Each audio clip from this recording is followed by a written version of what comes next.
Bismillahirrahmanirrahim. Assalamu alaikum students. My name is Khadija Kamran and I am from Unique High School 99A campus. Ji, as you know, today is our lecture number 3. We are discussing Unit 1 Human Organ Systems. ठीक है जी.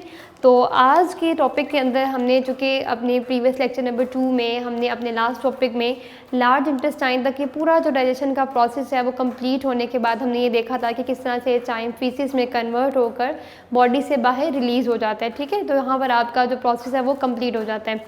ठीक है, आज का जो आपका topic है वो फिगर 1.5 और इसके साथ आपको नेक्स्ट पेज नंबर 4 पे टेबल 1.1 नज़र आ रहा होगा. ठीक है, तो आज के टॉपिक में हमने ये डायग्राम में एक दफ़ा जो पूरा जो हमने प्रीवियस टॉपिक हमने डिस्कस किया था हमने आज उसको एक दफ़ा रिवाइज़ करना है, उसको ओवरव्यू करना है कि हमने क्या क्या कुछ इसमें पढ़ा था. डायग्राम मैंने भी ड्रॉ कर ली है, मैं साथ साथ इसकी लेबलिंग करूँगी और साथ साथ आपको समझाती जाऊँगी कि किस पार्ट का जो इसमें ऑर्गन है उसका क्या क्या फंक्शन था जो हमने ऑलरेडी डिस्कस भी कर लिया है. टेबल 1.1 में आपको एक दफ़ा फिर से वो तमाम ऑर्गन्स जो है वो नज़र आ रहे हैं और आगे उसकी छोटी छोटी सी एक एक दो लाइन्स की डिस्क्रिप्शन भी नज़र आ रही है. जी, तो वहीं से हम स्टार्ट करते हैं जहाँ पे हमने प्रोसेस शुरू किया था. और वो क्या था, हमारा प्रोसेस कहाँ से शुरू हुआ था? फ्रॉम योर माउथ और you can say the oral cavity और बक्कल कैविटी. ठीक है जी, और माउथ के अंदर सबसे पहले किस चीज़ से इनकाउंटर हुआ था? फूड का. माउथ में सबसे पहले इनकाउंटर होता है फूड का आपके टीथ के साथ, अब सलाइवा जो कि टंग से प्रोड्यूस हो रहा होता है, प्लस आपके जो यहाँ पे ग्राइंडिंग का प्रोसेस है, जो क्रशिंग का प्रोसेस है वो यहाँ पर होता है. तो माउथ में सबसे इंपॉर्टेंट जो 3 फंक्शंस हैं, जो 3 नेम्स आपको नज़र आ रहे होंगे ऑरल कैविटी में, number 1 is a teeth, then second is a tongue and third is a saliva. Teeth का फंक्शन क्या हमने पढ़ा था? To chew the food, to crush the food, to tear the food, to grind the food into the small particles, the large और complex particles of food into the convert into the small और the simplest particles. Then उसके बाद second हमने टंग में पढ़ा था कि टंग के ऊपर जो है वो सलाइवरी ग्लैंड्स प्रेजेंट होते हैं जो कि एंजाइम्स प्रोड्यूस करते हैं. ठीक है, उन एंजाइम्स का ये फंक्शन होता है कि आपकी फूड में मौजूद जो स्टार्च है, स्पेशली यहाँ पे माइलेज एंजाइम प्रेजेंट होता है जो आपकी फूड में जो कार्बोहाइड्रेट है, जो स्टार्च है, उसको डाइजेस्ट करती है. थर्डली यहाँ पे सलाइवा है जिसका फंक्शन ये होता है कि बॉडी जो आपकी फूड है उसको सॉफ्ट कर दे और जो ये आपका फूड है, आपका जो ये बॉल ऑफ फूड है, इसको अब यहाँ पे हमने नाम क्या दे दिया था?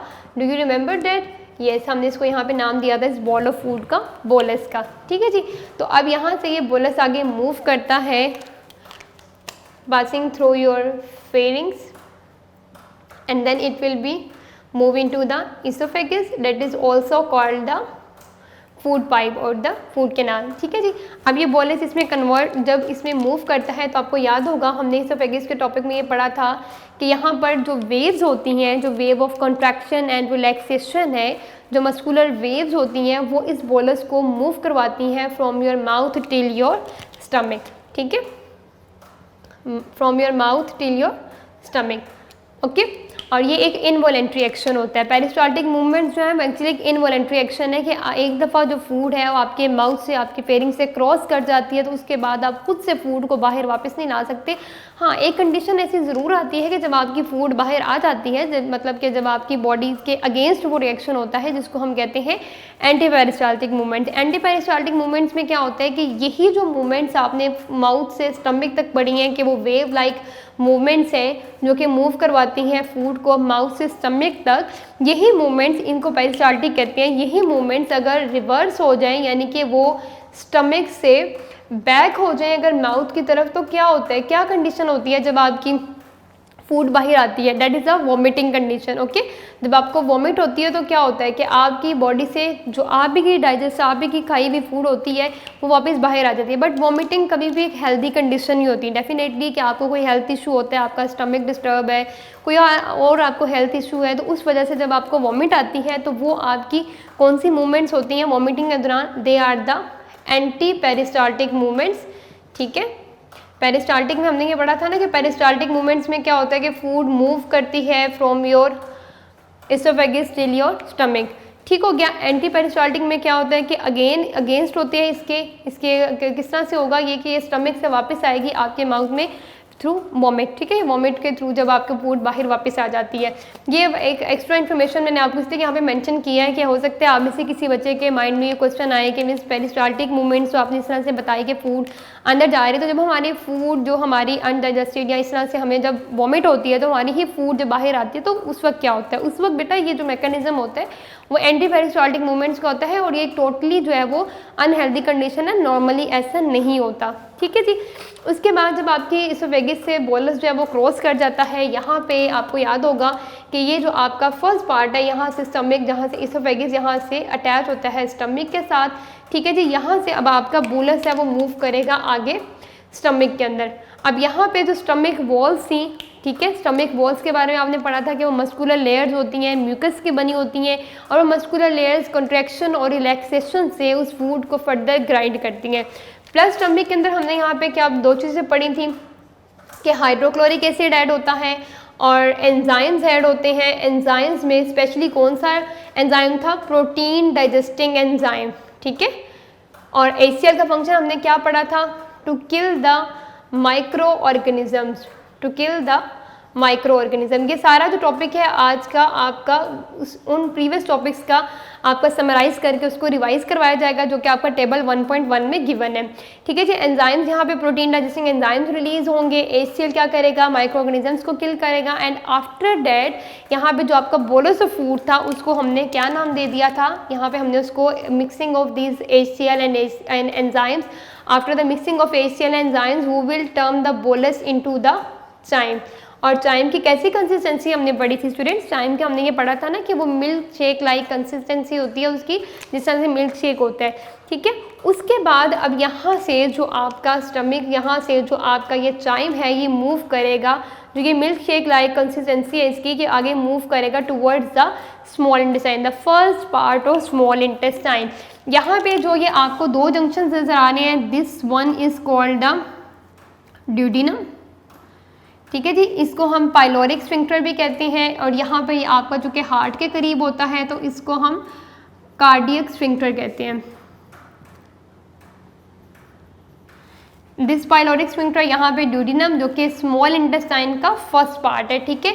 यहाँ से अब वो जो चाइम है वो मूव कर जाता है इनटू द स्मॉल इंटेस्टाइन। अब यहाँ पे स्मॉल इंटेस्टाइन के अंदर आपकी जो चाइम है ये मूव करेगा।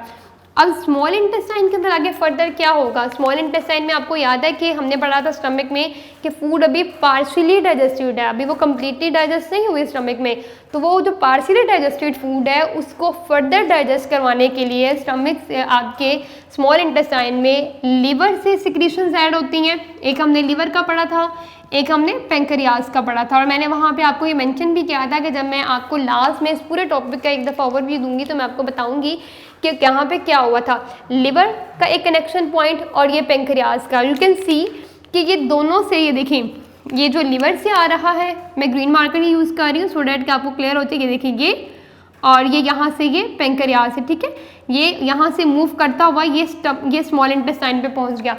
और लिवर से जो हमारी सिक्रेशन ऐड हुई थी वो क्या थी, दे आर बाइल, और पेंक्रियाज से जो ऐड हुई थी they are the pancreatic juice. और इस पेंक्रियाटिक जूस का मेन फंक्शन क्या था कि वो फैट्स को डाइजेस्ट करता है, they contain the fats digesting enzymes, ठीक है।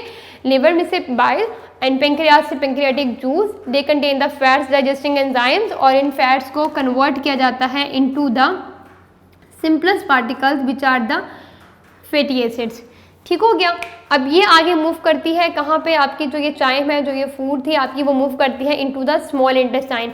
स्मॉल इंटेस्टाइन में हमने फर्दर ये पढ़ा था कि जो ये आपका स्मॉल इंटेस्टाइन का स्ट्रक्चर है इसके अंदर numerous finger like projections present होती हैं जो कि स्मॉल इंटेस्टाइन का सरफेस एरिया इंक्रीज करती है। स्मॉल इंटेस्टाइन के अंदर न्यूमरस फिंगर लाइक प्रोजेक्शंस हैं जो कि सरफेस एरिया इंक्रीज करती हैं स्मॉल इंटेस्टाइन का।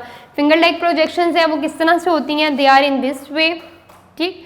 और इनको हम क्या कहते हैं, क्या नाम हमने इनका पढ़ा था, दैट इज़ द विलाई। ये सरफेस एरिया इंक्रीज करती हैं सो डैट के अब जब फूड कम्प्लीटली डाइजेस्ट हो गई है स्मॉल इंटेस्टाइन में, So after the complete digestion of food, now the food is ready to be absorbed in the blood. Whatever you will eat will ultimately become the part of your blood. So definitely अगर आप healthy food लेंगे तो आपका blood भी healthy होगा, आपकी body भी healthy होगी. अगर आप किसी तरह की junk food है या bad food यूज़ करते हैं या unhygienic food यूज़ करते हैं तो obviously आपका blood भी जो है वो healthy नहीं होगा. ठीक है जी. तो स्मॉल इंटेस्टाइन में जब यहाँ से सिक्रीशंस ऐड हो जाती हैं, फर्दर उस पार्शियली डाइजेस्टेड फूड को डाइजेस्ट कर दिया जाता है. After the complete digestion now the food is ready to be absorbed in the blood. इस एब्जॉर्प्शन को हेल्प करने के लिए स्मॉल इंटेस्टाइन में फिंगर लाइक प्रोजेक्शंस प्रेजेंट हैं जिन्हें हम विलाई कहते हैं, जो कि स्मॉल इंटेस्टाइन का सरफेस एरिया इंक्रीज करती है. ठीक है. अब यहाँ पे उसके बाद हमने ये पढ़ा था कि जो स्मॉल इंटेस्टाइन है वो एक इलियोसिकल जंक्शन के थ्रू, ठीक, इलियोसिकल जंक्शन के थ्रू लार्ज इंटेस्टाइन से कनेक्टेड है. Now here that junction is present. ठीक है, यहाँ से वो जंक्शन है कि ये देखिए यहाँ से आपकी जो स्मॉल इंटेस्टाइन है वो लार्ज इंटेस्टाइन के साथ कनेक्टेड है. तो जो ये आपका जंक्शन है, this junction is called the ileocaecal junction.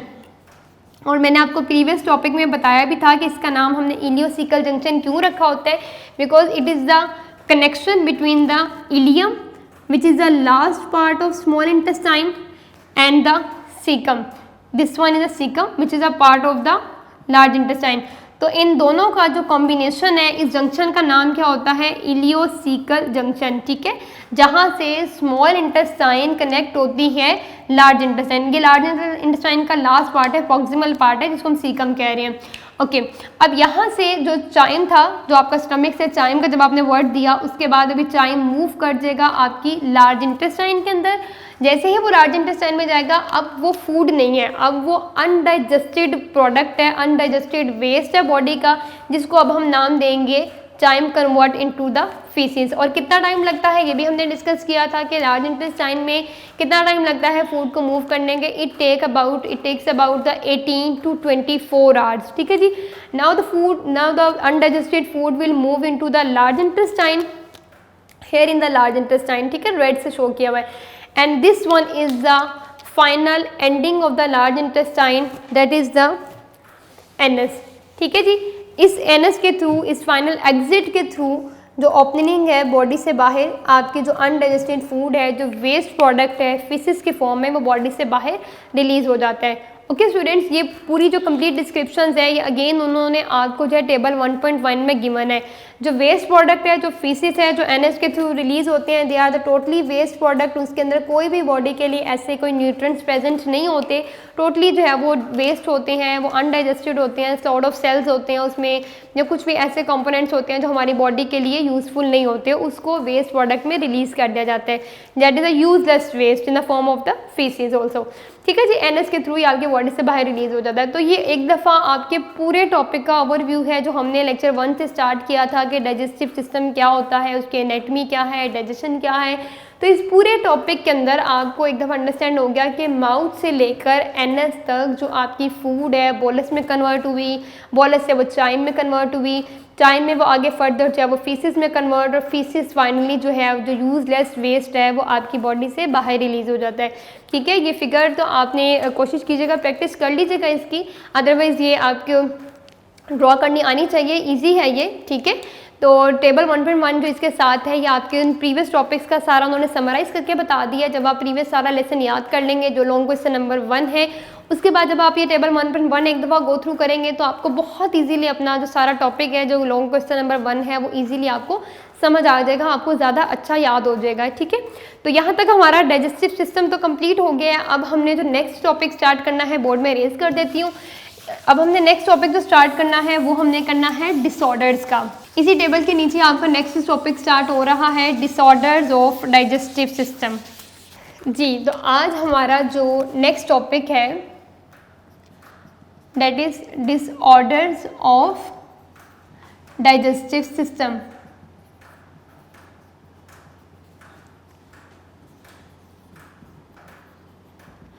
Okay जी, आप में से मे भी किसी स्टूडेंट के माइंड में क्वेश्चन आए कि डिसऑर्डर, जैसे कि डिसऑर्डर का मतलब बीमारी होता है, तो डिजीज़ का मतलब भी बीमारी होता है.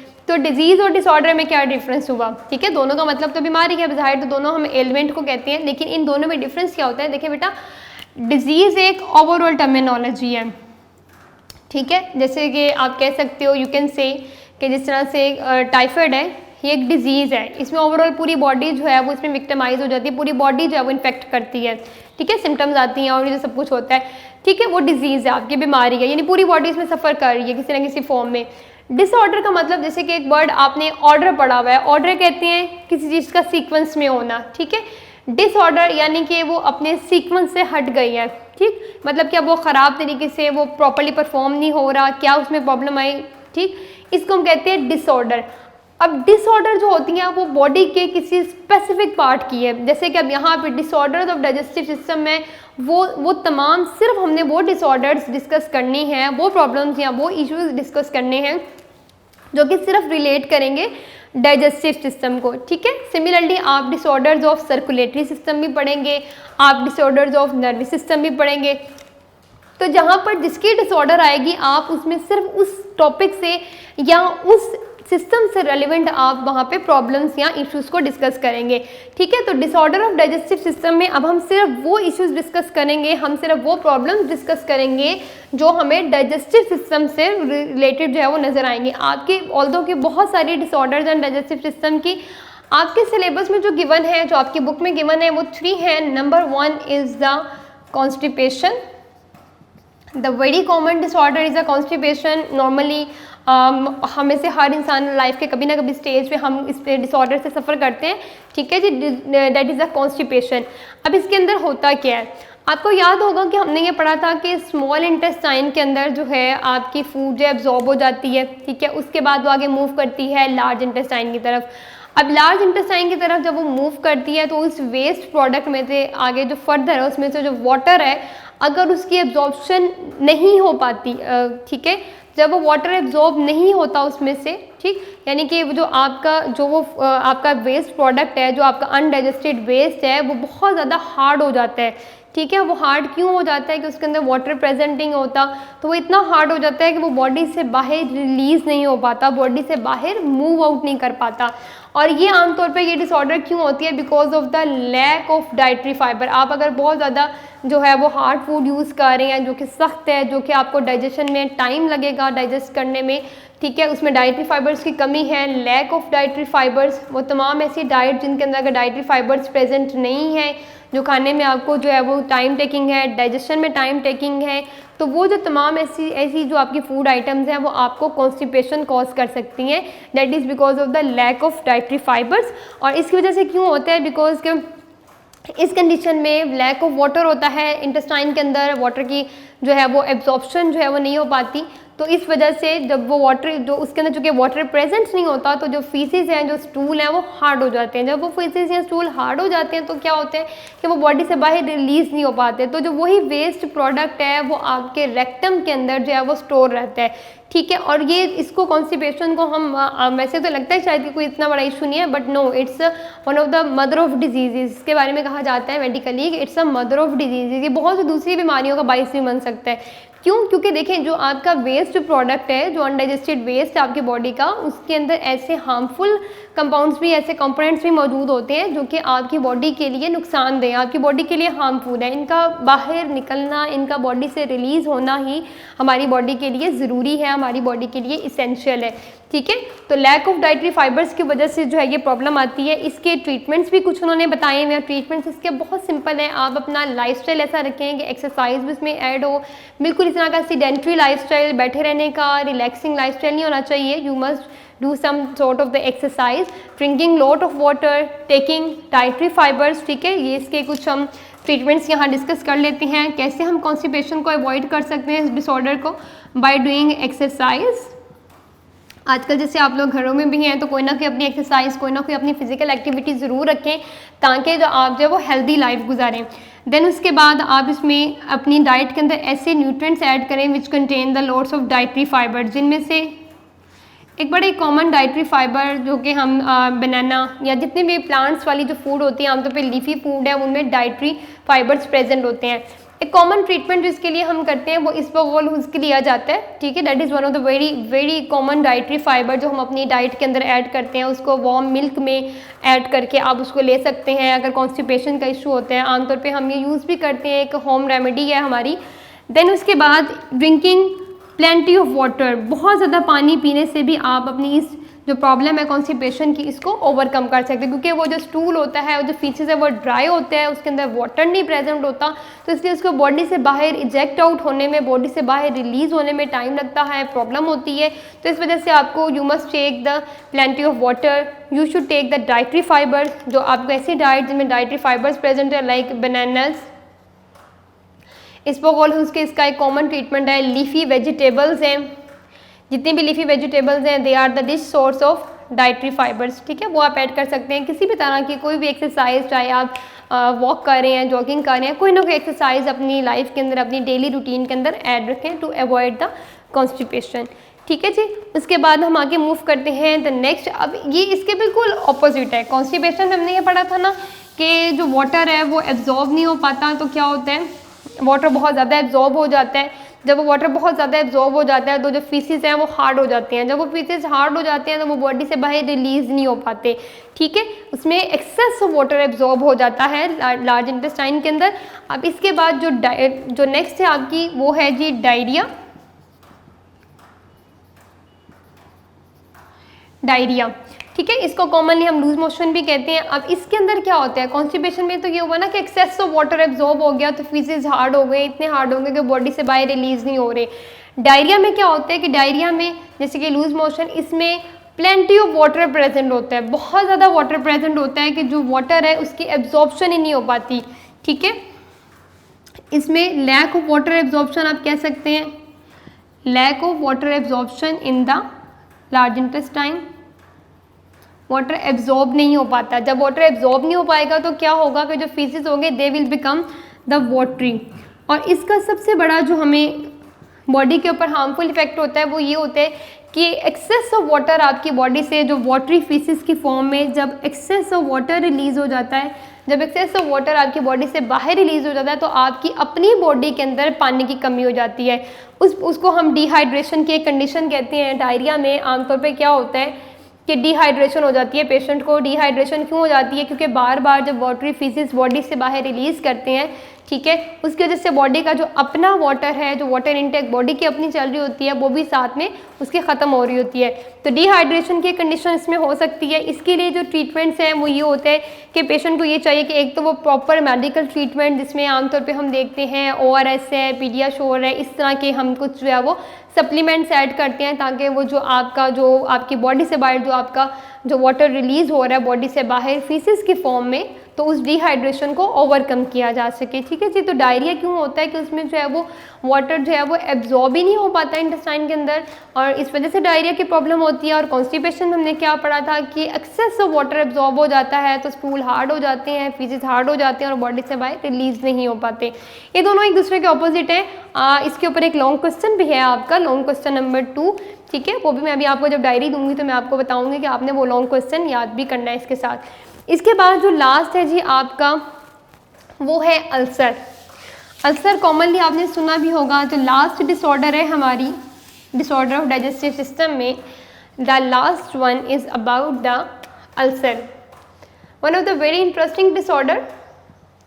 इसमें एक बड़ी कुछ नई चीज़ भी आपके लिए है इसे समझने के लिए। अल्सर, अल्सर क्या होता है? Ulcer is basically the infection of stomach walls, ठीक है जी, इन्फेक्शन ऑफ स्टमक वॉल्स। अब कैसे स्टूडेंट्स, आपको याद है हमने पढ़ा था कि जो हमारी स्टमक वॉल्स होती हैं they are made up of the mucus layer. मैंने डायग्राम के अंदर भी आपको ड्रॉ करके भी बताया था, आपकी बुक में भी फिगर में मेंशन है, फिगर 1.3 है आई थिंक जी, फिगर 1.2 में आपको उन्होंने म्यूकस लेयर्स का बताया भी हुआ है कि स्टमक वॉल्स किस चीज़ की बनी होती है, म्यूकस लेयर्स की।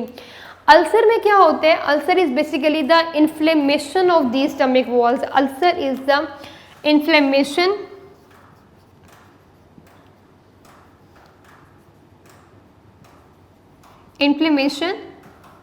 of stomach walls, or you can say the infection of stomach walls। अब इन्फेक्शन कैसे होती है? ये इन्फेक्शन हो जाती है इस म्यूकस लेयर के अंदर, जो कि स्टमक वॉल इन म्यूकस लेयर की बनी होती है। इन म्यूकस लेयर के अंदर इन्फेक्शन हो जाती है, इसके अंदर इन्फ्लेमेशन हो जाती है, तो क्या होते हैं, अल्सर हो जाते हैं। इसको हम आमतौर पर भी क्या कहते हैं, सोजिश हो जाना, ठीक है, स्टमक वॉल्स में सोजिश हो जाना, इन्फ्लेमेशन हो जाना। अब ये म्यूकस लेयर्स हमारी क्यों डिस्ट्रॉय हो जाती हैं, क्यों इन्फ्लेमेशन हो जाती है, क्यों इन्फेक्शन हो जाती है, उसकी ये रीज़न है कि अगर आप अपनी डाइट में बहुत ज़्यादा, अगर इसका कॉज क्या है, आपकी डाइट में बहुत ज़्यादा स्पाइसी फूड है, आप कोई ऐसी डाइट यूज़ कर रहे हो जिसके अंदर अगर एसिड्स हैं, कोल्ड ड्रिंक्स वगैरह हैं आपकी जिनमें कार्बोनिक एसिड प्रेजेंट होता है, तो इस तरह की जो डाइट है वो आपकी म्यूकस लेयर को, जो स्टमक वॉल्स हैं, उसको इन्फेक्ट कर सकती हैं, ठीक है। तो इस वजह से स्टूडेंट्स आपको इस तरह की जो डाइट है, बहुत ज़्यादा स्पाइसी फूड है, जो एसिडिक फूड्स है, इस तरह के जो कोल्ड ड्रिंक्स हैं, उन्हें अवॉइड करना चाहिए, सो डैट कि आपको जो है वो इस तरह का कोई भी इशू खुदा ना खास्ता ना हो, ठीक है।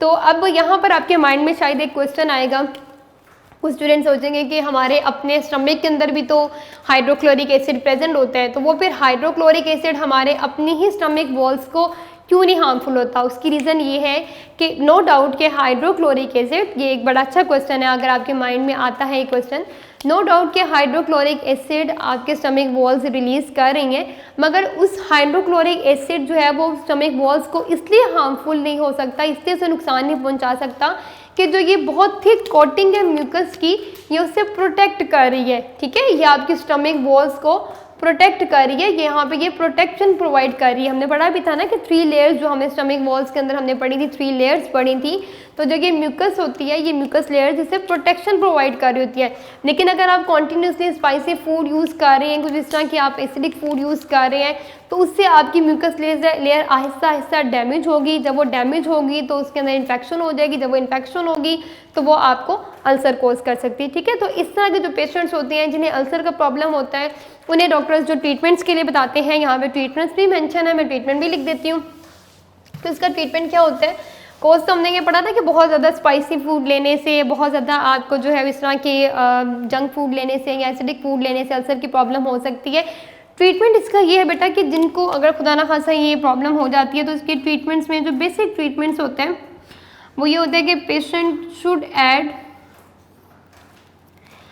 Eggs and milk in their diet, ठीक है, सो डैट कि जो उसकी म्यूकस लेयर है जो कि डिस्टर्ब हो गई है, जो कि इन्फेक्ट हो गई है, eggs and milk should be added in the patient's diet. Patient को अपनी डाइट में एग्स और मिल्क का जो एक्सेसिवली यूज़ करना चाहिए, so that it can treat the ulcer. इससे क्या होगा कि जो म्यूकस लेयर है वो रिपेयर होगी। They are use basically for repairing of the mucus layer, क्योंकि आपके अल्सर में प्रॉब्लम ही ये हुई है ना कि जो म्यूकस लेयर होती है वो डैमेज हो जाती है, ठीक है। तो इसको रिपेयर करने के लिए पेशेंट को अपनी डाइट में एग्स और मिल्क और साथ में कुछ मेडिकेशन है जो डॉक्टर्स की रिकमेंडेशन से आप स्टार्ट कर सकते हैं, तो उससे हम इस डिज़ीज़ को ओवरकम कर सकते हैं, हम इस डिज़ीज़ से बच सकते हैं, ठीक है जी। तो ये हो गया आपका अल्सर के हवाले से। Now disorders of digestive system has been completed. अब इसमें हमने कौन कौन सी डिसऑर्डर्स पढ़ी, constipation, then diarrhoea and then ulcer. तो यहाँ तक आपका जो आज का लेसन है और साथ ही जो आपका एक पूरा जो टॉपिक हमने स्टार्ट किया हुआ था डाइजेस्टिव सिस्टम, वो कंप्लीट हो गया है, ठीक है बेटा। आपने इसके साथ जो आपकी डायरी है वो भी मैं आपको मेंशन कर देती हूँ बोर्ड पे कि आपकी डायरी के साथ कौन कौन सी है, कौन कौन से MCQs हैं आपके, कौन से ऐसे शॉर्ट क्वेश्चन हैं। MCQ जो आपके आज से टॉपिक से रिलेटेड हैं, they are the MCQ number 16, ठीक है। शॉर्ट क्वेश्चन इसके साथ एक ही है जी, वो है शॉर्ट क्वेश्चन नंबर 5, और लॉन्ग क्वेश्चन नंबर 2 कंप्लीट आप देखेंगे, लॉन्ग क्वेश्चन नंबर 2 कंप्लीट कि उसमें उन्होंने यही सारा जो आपने डिसऑर्डर्स ऑफ डाइजेस्टिव सिस्टम है यही उन्होंने डिस्कस किया हुआ है। मैं आपको ये दोनों MCQ और ये शॉर्ट क्वेश्चन आपको बता भी देती हूँ। MCQ नंबर 16 जी, 16 MCQ from unique notes, which one of the following is cause due to the condition additional water in the intestine. जी, एडिशनल वाटर अगर हो जाए इंटेस्टाइन में तो कौन सी कंडीशन आती है आपकी, diarrhoea, constipation, ulcer, hemorrhoids, that is the diarrhoea. अगर एडिशनल वाटर होगा तो डायरिया की प्रॉब्लम होगी। अगर वाटर जो है वो एब्जॉर्ब भी नहीं हो पाएगा तो उसमें क्या होगा, सॉरी, अगर एक्सेसिवली वाटर एब्जॉर्ब हो जाएगा तो क्या होगा, उसके अंदर एक्सेसिवली एब्जॉर्प्शन की सूरत में आपको कॉन्स्टिपेशन की प्रॉब्लम हो सकती है। और अगर एडिशनल वाटर होगा, वाटर एब्जॉर्ब ही नहीं हो रहा, तो वाटरी फेजेस रिलीज हो रहे हैं, तो उसमें डायरिया का इशू होता है, ठीक है जी। उसके बाद आपका शॉर्ट क्वेश्चन नंबर 5 है, वो भी आज से टॉपिक से रिलेटेड है, व्हाट इज़ अल्सर, जो कि अभी हमने कंप्लीट किया है ना अल्सर। तो यही आपका एक शॉर्ट क्वेश्चन है, व्हाट इज़ अल्सर, छोटी सी डेफिनेशन है, ये आपने याद करनी है।